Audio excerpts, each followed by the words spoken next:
All right. Hey guys, sorry, it cut out for a second, so hopefully you can see me now. Sometimes the program, since it goes to two different things at the same time, sometimes it cuts out. So let me know that you can see me again, and we will continue. Tim, so just got back on.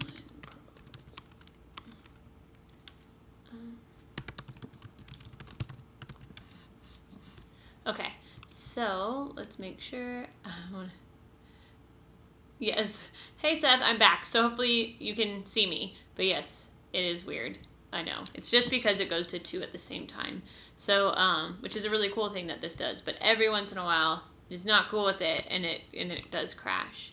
So let's see. Facebook, let me know that you can see me. It looks like the Facebook one is weird. So let's just make sure that that's cool, and then we'll continue.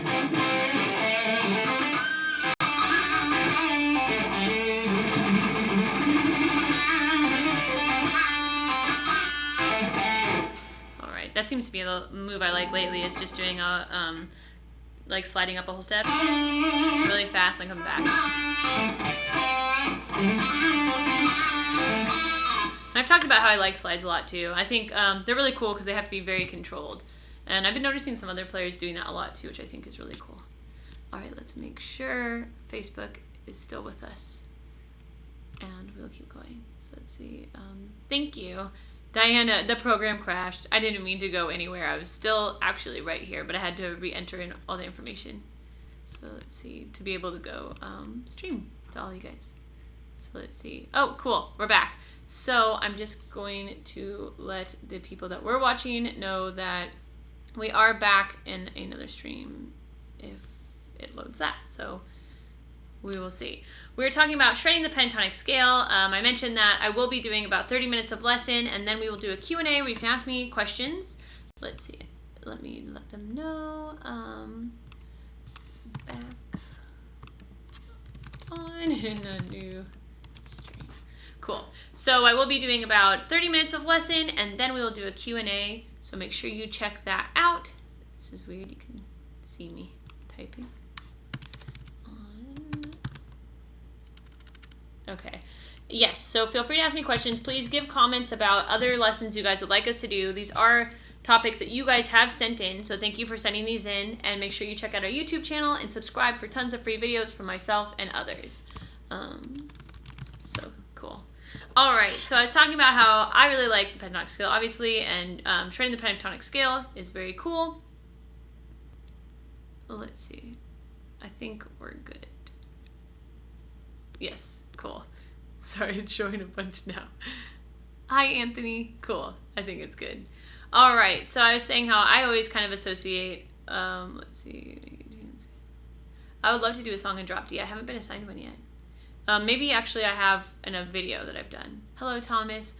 What happened? The program just crashed. Computers, I guess. So because it goes to two, sometimes it freaks out. All right. So I was talking about showing you guys just the pentatonic scale. I walked you through just the basic pattern. So I did it in A minor. Just go to your 6th string, 1, 4 fingers. So 5 to 8 frets, 5th to 8th, pointer, pinky. Right, then on the 5th string, 1, 3, 1, 3. On the 4th string, 1, 3. On the 3rd string, 1, 4 on the 2nd string, and again, like we had mentioned earlier, since the 6th string and the 1st string are the same note, it's the same frets. So 1 to 4 fingers, 5 to 8 frets. And one way I actually like to copy these, that's why I stopped myself, sorry, or one way I like to practice these is when I'm going in a sequence of 3. So I think this is really helpful. I had mentioned doing alternate picking. I always swear by alternate picking because it's just twice as fast if you think about it, because every time you are going down, if you're going to do another downstroke, you're just kind of wasting an upstroke. So sometimes it's necessary if you like the way that it sounds, because a downstroke is a little heavier than an upstroke, but with speed and everything you can't totally tell, so it's I like to use the ups and the downs. So to practice in a sequence of 3, I would take 1 string at a time and go down 3, and then I would go up 1 and then down 2 more, up 1, and do it over and over. And then when I come back, I do the same thing.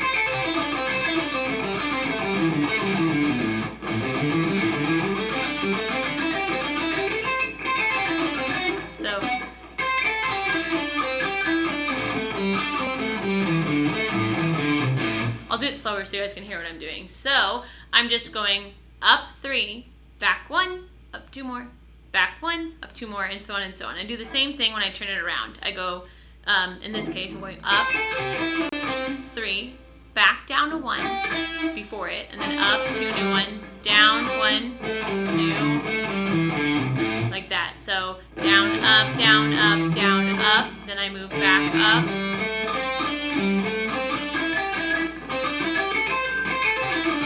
So I think it's a really good way to practice them.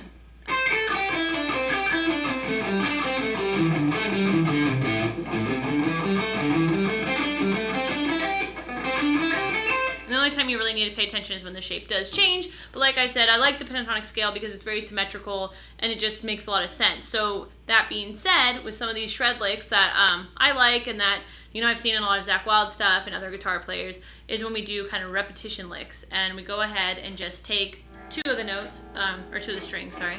I'm going to use the 4th and 3rd string, and I'm just going to pick 5, 7, 5, 7, so like this. So I'm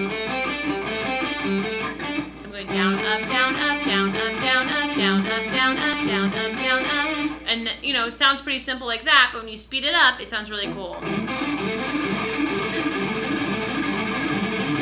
And you can do it the opposite way, too. So that being said, I'm going 3rd string, 7, 5, and then 4th string, 7, 5, instead of going 5, 7 on the 4th string to 5, 7 on the 3rd string. So again, on the 3rd string, 7, 5, on the 4th string, 7, 5. So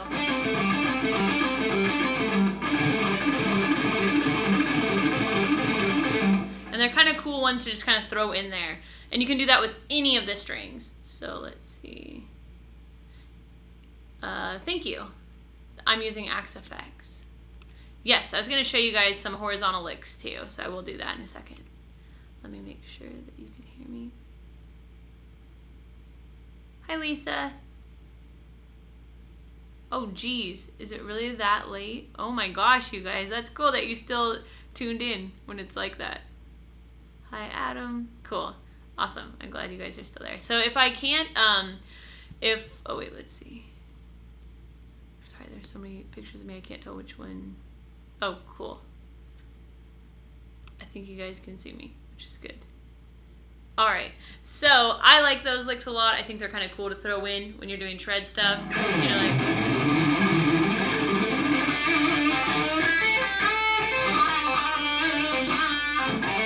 And I think a lot of the things about shred stuff is also the tone that you put in through your hand. So I know someone was like, hey, I really like the tone that you're using, which is awesome. I appreciate that. It's just that Dizzy VH4, channel 3 on the Axe FX 2. It is altered a little bit, but it's pretty close. So if you have Axe FX, you should jam on that one. Hi, Jack. Hi, Edward. Okay. The other thing that is pretty cool is someone was talking about when you look at scales horizontally. So you can take it string by string or just think about it, but you know, these shapes all kind of connect, and I can show you guys the shapes too if we have enough time. But one thing that I was kind of messing around with earlier when I was trying to think of how to show you guys, you know, how I think when I'm shredding these scales, because after a while you stop thinking as much, which is kind of interesting because you just kind of know it. It's like explaining to somebody, you know how to ride a bike, but you don't think about any of the steps that it took you to get there anymore. So that is something you will notice in your own playing. The more and more you play, the easier things get, and the less that you are over analyzing things, and the more you're analyzing smaller details. So I think tapping is also a really cool shred technique to bring in that is also, you know, speed picking and tapping are pretty showy, so they're kind of highlight moments in your solos that you're going to want to bring in. They're also a lot of fun to do. So let's see. Sorry, Facebook, I'm having a problem seeing you guys, so I just want to make sure that you're there and can see me too. But when we were talking about scales horizontally, so if you just take one string at a time, so in this case, we'll take the first string, and you know, when we go over all the patterns, that will be easier. But that is a good way to, you know, work on your soloing. Cool. Hi, Bill. Hi, Franklin. Thank you. Cool. I can definitely see you guys, so that's good. It is early, Lisa. I hope you don't have a horrible day tomorrow, but I'm glad you're here. Okay, so when we're looking at, you know, a lick like that, it is good to not just think this way. So vertically, you also want to think horizontally. So when I take like this part. If I was going to go up the pentatonic scale on that string, I would be going 5 to 8, then whole step. Oops, sorry. So that's also kind of a cool way to pass between two different patterns. Say you're much stronger on a couple patterns than all of the patterns, or you just want to play a lick that you're comfortable with in a different pattern, or you just want a higher voicing, or whatever it is that you want to get to that other pattern. You can also use that as a passing, a way to pass between them. So all I did was on the first string, I went 5, 8 with my pointer to pinky. So whenever it was 4 frets apart, I used my pinky. When it's 3, I would use my my ring finger. So then I jump up to where it was before, and I go 8, 10, 10, 12, 12, 15. So you can either do it like that. You don't have to go directly picking them. You can also, slide. You can skip some, so you can, whatever you want to do. That's kind of a cool technique to add in too if you have a phrase that sounds better that way. All I did was slide up, and then I slid past the next note that I would have picked. I went and back. So I just went 5, 8, 8, 12, 12, 10, and then I went 15, 12. Oh, sorry. And just kind of mess with it that way. But the real thing that I was saying was when I use tapping. So when I'm tapping, I would think to pick my notes within the scale, of course, right?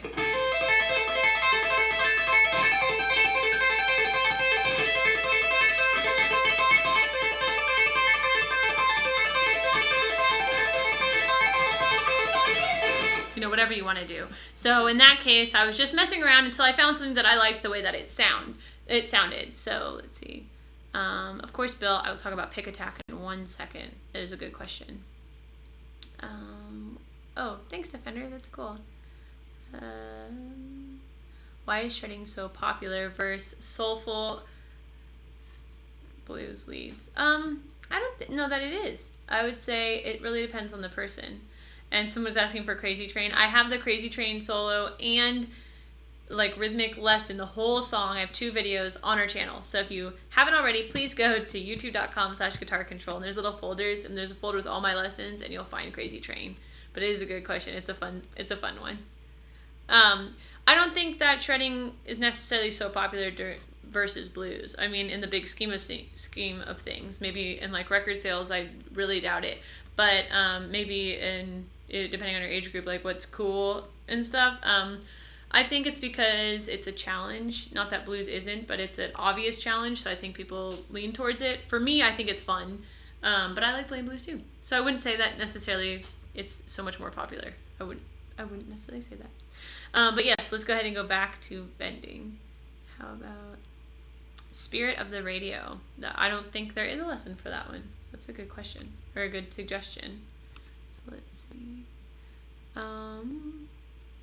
Hi, hi, Jeffrey. And then pick attack. Bill is saying, what about pick attack? I like my whole arm, especially for shred stuff, to all be aligned. So I've talked about this before too, but I had a really bad wrist injury. I had tendonitis in both my wrists, and it was horrible, and I was told I was never going to play fast again, and I was completely devastated, and this was years ago. And long story short, I ended up really working on my technique and came out better than how I was, so that was good. Because before I was just kind of concerned with being as fast as humanly possible, and I didn't really care about having good technique. So that was a big lesson for me. But pick attack. So I like the tone of the pick being at an angle. So this is always kind of confusing when I explain it because I think I'm a mirror image of what you're seeing. But everything's all in a line. So see how my arm is like this? So is my pick. My pick is going towards my foot like this, diagonally. And so I used to pick like this, kind of curved, kind of like Marty Friedman, and it really worked for Marty Friedman, but it did not work for me because I was, I was getting injured because it's not a natural way to have your arm positioned. So I also have a video on our YouTube channel about my shred tips, and I talk about this in that video. So I definitely check that out too. But yes, everything is all aligned. So everything for me is all aligned. I always suggest kind of holding the pick like a pen and adjusting it, comfortable to yourself. But the other way is to just have it straight down. Pick attack can be really cool because you can also add a lot of dynamic that way. So how hard or soft you pick also can be a total new characteristic in your solo. You can always accent the first, downbeat when you're doing shred stuff to really separate things and make it audibly different, or you can just accent things that you think are cool or want to accent. So that can be a really cool technique to add in too. But yes, I would always have my pick kind of attacking the strings either at an angle, like, or like that.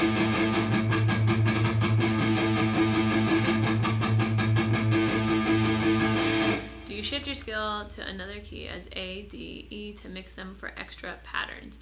It depends on what I'm playing to. So, that's a really good question.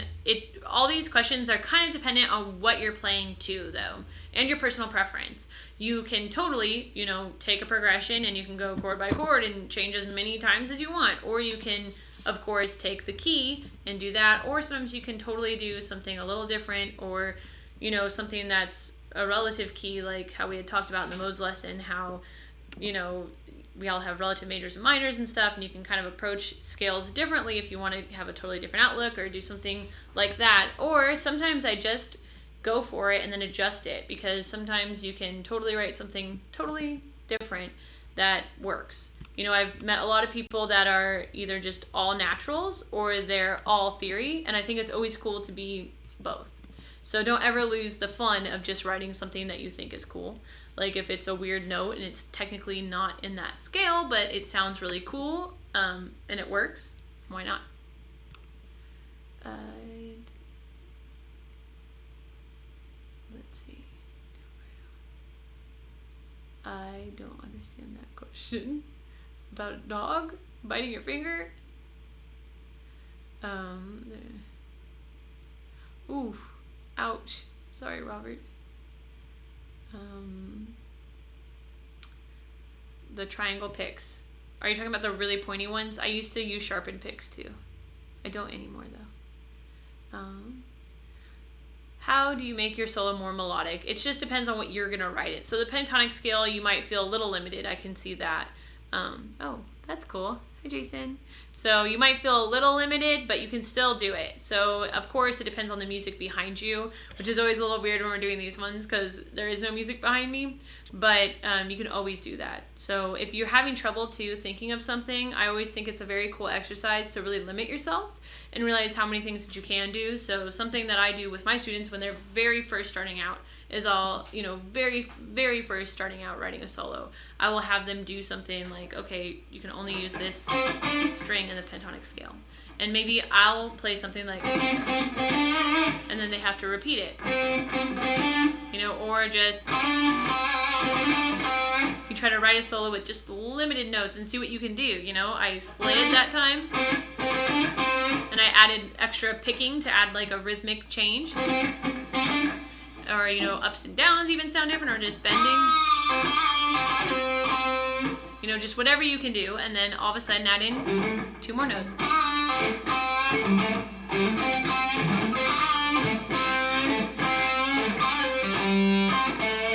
And you can kind of really trick yourself and push yourself to be more melodic that way. So it's not just about going fast or anything, but since we were talking about shredding the pentatonic scale, that's why I wanted to show you guys those kind of cool positions.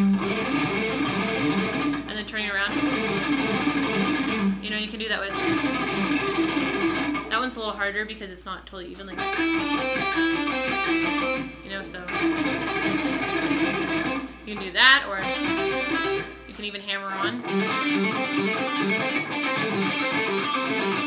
It sounds like that, what are they called? It's like Wolf Mother, I think. That one song that they have. I think it's just. Or is it? It's that. And the cool thing too, when we're talking about being melodic and changing, is if you do something like that and there's something in the background. Oh, hi Seth, I'm glad you guys can see me now. Okay, cool. If you do something in the background, the chords can totally make that sound way bigger and totally different too. So that's kind of a songwriting thing, is if you've ever listened to some of the older Metallica, and I'm sure some of the newer Metallica too, where they have the same part going on forever, like, is it, I forget it off the top of my head now actually, but that song, you know, the beginning part, they do that so many times. And if you really listen to this as a songwriter, you'll hear, oh, now the drums came in, or oh, you know, the drums changed, or the bass came in and added a layer, and oh, now this guitar did something different and added a layer and added a layer and added a layer, and they're really good at that. For me, when I was first starting writing, that really inspired me. I thought that was really cool. All right, we're almost actually done with the lesson time, so you can start asking me questions while we are kind of transitioning to, there's still a little bit left, but while we're transitioning, I want to give you guys a special discount code for hanging out with me today. So this is for our Killer Guitar Control Secrets DVD. This is for the guitar player that wants to have their own voice. So your total own voice on the guitar. So I'm going to put this in.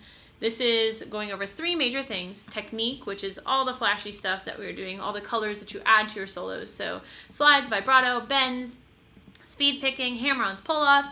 And then it's going to cover fretboard knowledge, which is scales, chords, all of that, arpeggios, and then hand-brain connection. So getting what's in your brain out of your hands. So probably brain-hand connection. But it's about getting like that. If you are someone that is writing music in your head, you're wondering, why can't I play these things that I hear? And this is for you. So this is a really awesome DVD, totally built to help you become the best you. So my favorite thing about this is that a lot of lessons are, you know, portrayed to show you how to be somebody else, and that's cool and all, but you really want to be the best you. That's, you know, for me, when I really got serious about guitar, that's what really made a big difference for me, was finding my own voice and my own style. And you can do that by taking things that you like from other people and making them your own, and trying to change ideas and change things, because those guitar players already exist. So if you just straight up sound like somebody else, it's kind of cool, but it's not as cool as, you know, being yourself. So I'm going to drop this into Facebook too. So this is a discount code for Killer Guitar Control Secrets. Thank you guys for hanging out with me. I really appreciate it. Sorry about the lost connection there for a second. I will pin this to the top so that you can see it. And I'm pretty sure that's the right one. So cool. All right, so yes, feel free to start asking me questions. I'm going to show you guys a little bit more because we got cut off. So when I was telling you about picking, let's see, I'm going to answer actually some of these YouTube things. Yes, playing guitar is totally an outlet. It's awesome. Oh, that's a good question.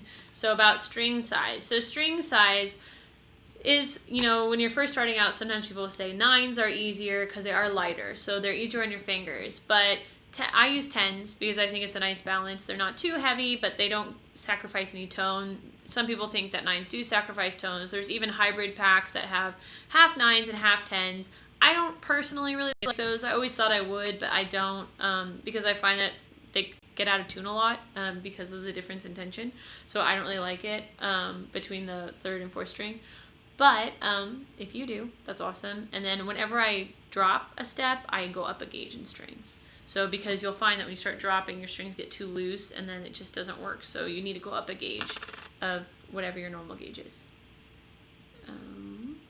What would be the best way to practice fast runs? I go over this in detail in our YouTube channel, so make sure you check that out in my shred video. So the best way is to play something slow and then play it fast, and just over and over and over and over, but also take breaks and make sure that you guys aren't overdoing it. So make sure that your arms aren't hurting or you're tired, because it's not about being in pain at all, and it should be easy. Do I know any Dimebag Darrell solos? I do. I don't know them off the top of my head, but I've learned a lot of Dimebag stuff. I really like Dimebag. I used to have 2 cats named Dimebag, Hairball, and Vinnie Paws. Alright, let's see. I like Diodarios too. Those are good. I have some GHS strings that are really awesome too. I have some Dunlop strings that are really awesome too. I never really liked elixirs. I know some people do. Maybe I should try them more. But the wax coating, for me, elixirs are really great if you have sweaty hands. I know that's kind of gross to say, but they have a wax covering that is made to make them last a really long time. And so some people do sweat a lot when they're playing the guitar, and they just rust strings and they go through them like crazy. I personally don't, but if you do, elixirs, I know from, you know, people that I know that they really swear by them. So that could be a good option too. Hi, Greg. That would be a cool tutorial to have. So Lisa, that was a good suggestion. And on YouTube, if you guys are making song suggestions, our chat disappears. So make sure that you put the chat, like if you can put it in the actual video when it transitions over, make sure that you do that. Oh, thank you, Seth. Yeah, I know, that was weird, sorry. Do I use a metronome? I do. When I was being really, really nerdy and practicing, I do. It does help a lot. If you really don't like a metronome though, a drum machine is, or maybe not a drum machine, but a drum loop is another really awesome way to do that. It really helps. You know, I remember being in the studio when I first started out, and it would be like, play the whole song, and you're just playing to a click, and you know, if you're playing 3 minutes or 4 minutes of music to a click, it can get tiring. Like, it's just boring, it's repetitive, and it's not musical, and so playing along to drums can be really helpful. I remember being like, why am I falling off track like a few minutes in, because you're getting distracted and you're thinking and you're not thinking about what you're doing, and then I played it perfectly to drums the first time through. So for me, I think that helps a lot. And if you record yourself, you know, putting a little loop in or something is really cool. And Dwayne, why pay for guitar secrets? You're not paying for secrets. You're paying for a DVD that sets you up to kind of just trains you how to get your own voice out there. So it's more learning from someone else's experience on how to be the best you. So it's tips and tricks that are, you know, sure proof, that have helped a lot of other people. And this DVD has been around for a while, and it's been a really great seller for a long time. So there's a reason that people are getting it, and it's all about just becoming the best you. So it's taking a concept that we don't talk about that much. So it's not somebody else's secrets, but it's the secret of becoming yourself and getting what's in your head out of your hands. Let's see. Mike just wrote amps. Amps are cool. No, it's not a boogie head. This is Axe Effects. So I have Axe Effects, and then I have a Matrix power amp. So my preamp and my power amp. So I'm using digital, but the Matrix gives it some tubes, so it makes it not as digital. Do I use... No, I am block chords. Is that a power chord? I'm assuming that's a power chord. I've never heard that term before, but I like it. No, I don't. I use all different chords. I don't only play metal and rock stuff, but I do play a lot of metal and rock stuff. But I like to use all different stuff. So, no, I don't play a lot of jazz or anything, but I play a lot of like singer-songwriter stuff, or metal, so, or everything in between. Okay, let's see. How long have I been playing? I think like 12 years, but it might be a little bit longer than that. Yep, there's that's a really cool suggestion too. I was thinking of getting a new metronome, but I found a free one on my phone. They also have guitar tuners on your phone, which are really cool. I find that really, really helpful because I'm kind of on the go a lot. When I'm teaching, I used to bring all my nice stuff, and I'd end up, you know, a kid would end up keeping it, or I would misplace it, or just lose it, or, you know, our stuff looks the same, and I'm not going to argue with a kid and steal their metronome or something. So getting a metronome on your phone is really helpful, and getting a guitar tuner app is really helpful because it's always with you. And even if it's not your only one, like I would use, you know, my Axe Effects one way more. Okay. Do I play Jack White stuff? Not always. I mean, if I am teaching, I use 7 Nation Army a lot in lessons when I'm first teaching people because I think it's cool. I find shredding in G awesome. Who are your top 3 guitarists? My top 3 guitarists would be Paul Gilbert, Stephen Bradley, and Steve Vai. Any orange heads? We don't have orange heads, we just have those cabs. Alright.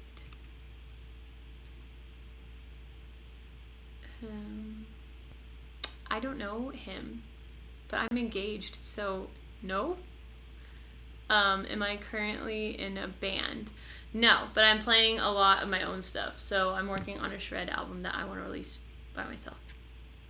Do I play any other instruments? I play ukulele a little bit, and I've been working on the mandolin, and then I program things with like a MIDI keyboard, but it's not really playing another instrument. So a little bit of keys, but I sing too. And I'm like really bad at drums. What part of Cali am I from? I'm from like Palos Verdes area, which is kind of Torrance, San Pedro, Long Beach, like South Bay. Okay, let's see. So sorry about that cutting out, you guys. I'm gonna give, I know he's a guitar control teacher. I just don't know him in real life, but I've never met him. Clapton's not my top 5. Well, I only had 3, so I didn't have 5. Can you show us? Yeah, I did that before, the Iron Maiden Gallop.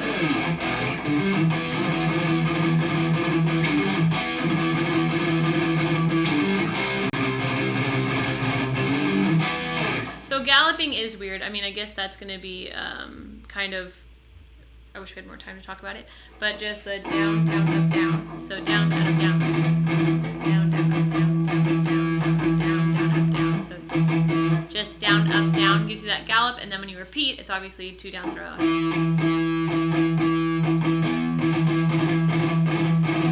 And it sounds like a horse gallops, so that's why it's called a gallop. Let's see, I have 51 on my top 5. All right. Oh, nice. When will the album come out? I don't know. Hopefully soon. Okay, let's see. Practice slow is the best start. Yes, I would say when you're practicing anything to practice slow. You guys have a lot of questions today. I hope we got enough lesson in. You know how we talked about just going slow?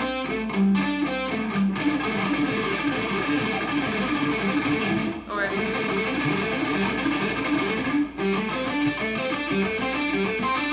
you know, all the, and when you're kind of shredding anything in pentatonic, I just like those because obviously those are crazy shred stuff. And then I actually don't like the sound of those two, so I wouldn't do that because I think that sounds a little cheesier. But just I like those 2 notes better because they're darker. And then you know you can do a little tap slide. But the things that I liked the most were the...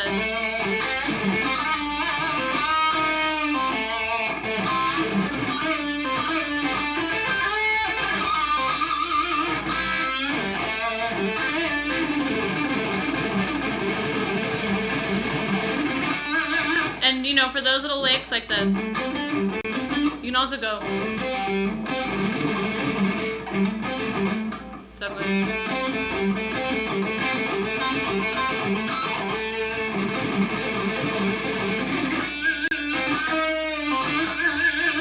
So, we are actually almost out of time, but I'll try to answer all these questions as quick as I can. Let's see.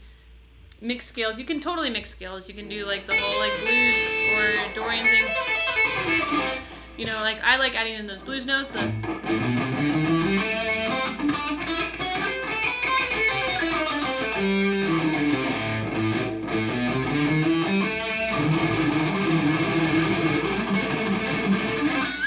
That makes it even more fun to add in stuff, you know, adding in, so instead of going 8, 5, and 8, I go add in that 7.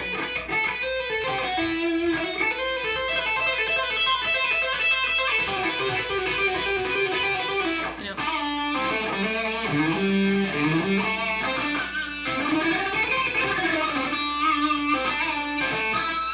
So adding in any of those notes. All right, let's see. That's cool. Thanks, Sean. You gave everyone a free download to a metronome. Now live, you're putting in your top guitar players. That's cool. All right, let's see. I'm not using a distortion pedal. Excuse me. What's the lesson? Shredding the pentatonic scale. Who were your teachers? Just from a local guitar store. Some of them. I had a teacher named Mike Hoffman, who was my first teacher for a long time. And then I took a little bit from Chris Broderick from Megadeth, and I also studied with Bruce Boyer from Racer X, and a little tiny bit with Paul Gilbert from Racer X, and from Paul Gilbert stuff, so that was really cool. And then Ernesto Holmeyer from Musicians Institute. All right, guys, well, thank you so much for hanging out with me. I'm going to give you guys that code one more time, so thank you so much. Oh, that's awesome, Mike. Thank you. I have not blew any of my amps up. Alright, so let's see. I'm going to give this code to you guys one more time. So this is for our killer guitar control secrets. So check this out. This is going over technique, fretboard knowledge, and then hand-brain connection. So getting what's in your head out of your hands. So this is all about becoming the best you. Like how did Clapton become Clapton? How did Hendrix become Hendrix? That kind of thing. So here it is for YouTube. You will get a discount for hanging out with me today and using this this code. So did you realize it? I know. Matt's saying we need 1 more subscriber. So if you haven't already, subscribe to our YouTube channel. I guess we're 1 away from pretty big numbers. So please subscribe to our YouTube channel. We just need 1 of you, but all of you would be ideal. So youtube.com/guitar control, free videos every day. Make sure you check them out. Check out this DVD and check back in with me this Thursday at 7 Central for another lesson. So thank you guys. I will see you Thursday. Good night, Lisa. Of course. I hope you get some sleep. All right.